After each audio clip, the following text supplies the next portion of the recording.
Salut tout le monde. Aujourd'hui, on parle des Istanbul Bride, Istanbul Gelin, un film mystique russe qui m'a vraiment surpris. Je l'avais vu à sa sortie et je l'avais trouvé ennuyeux. Mais en le revoyant récemment, mon avis a complètement changé. Oui, il y a quelques petits défauts, mais globalement, c'est une excellente surprise.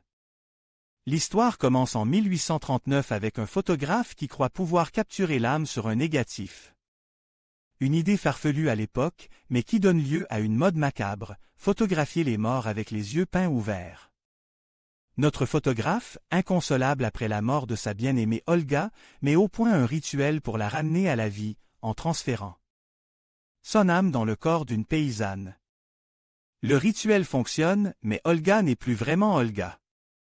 Le photographe cache le négatif de la photo posthume d'Olga pour protéger quelque chose. Flash forward à nos jours. Nastia, une étudiante, épouse Ivan. Leur bonheur est de courte durée. La famille d'Ivan, qui vit dans un immense manoir, est particulière. Il y a Lisa, la sœur d'Ivan, son père taciturne et une arrière-grand-mère sénile recluse. Lisa insiste pour une grande fête de mariage, offrant à Nastia une bague appartenant à son arrière-grand-mère. Ivan, lui, est très mal à l'aise. Il refuse la bague, veut partir et laisse Nastia seule la nuit. Nastia fait alors des rêves étranges et se réveille seule. Ivan a disparu. Lisa, apparemment normale, raconte l'histoire de son arrière-grand-père, photographe, et montre des photos posthumes, une pratique courante à l'époque. Elle offre à Nastia la robe de mariée de son arrière-grand-mère, insistant sur le respect des traditions familiales. Nastia regarde une émission de télévision qui parle du mariage comme une mort symbolique pour la femme, quittant son clan pour celui de son mari. La maison est étrange. Nastia découvre une piste cachée dans les murs épais. Elle perd connaissance et se retrouve projetée dans le passé, voyant un fragment de la vie d'Olga. À son réveil, la famille au complet est réunie. Une tante explique une croyance, les âmes des ancêtres réunissent les couples, les mettant à l'épreuve. Si la mariée est pure, elle n'a rien à craindre. Nastia tente de s'échapper, mais découvre qu'Ivan est retenu prisonnier et qu'elle a vu un fantôme. Son beau-père semble comprendre la situation, il a vécu la même chose. Le rituel est répété.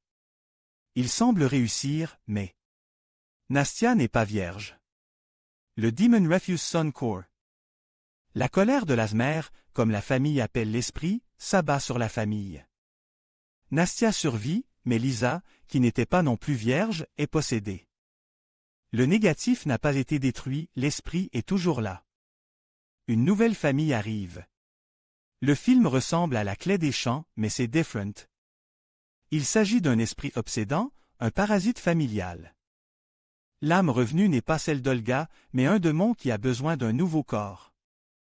Pourquoi Ivan a-t-il impliqué Nastia? Pourquoi ne lui a-t-il pas dit la vérité? Il cherchait le négatif. Un point intéressant, le film semble promouvoir l'abstinence avant le mariage. Si Nastia avait été vierge, le démon l'aurait possédée. C'est un message fort. Et oui, veuve Elie Avesta, déesse du foyer, une non-veuve, vous comprenez. En conclusion, après plusieurs années, j'ai beaucoup mieux apprécié le film. L'histoire est plus claire. La fin est un peu tirée par les cheveux, l'esprit est lié à la maison, pas à la famille, mais ce sont des details. Un film à voir. Dites-moi ce que vous en pensez dans les commentaires.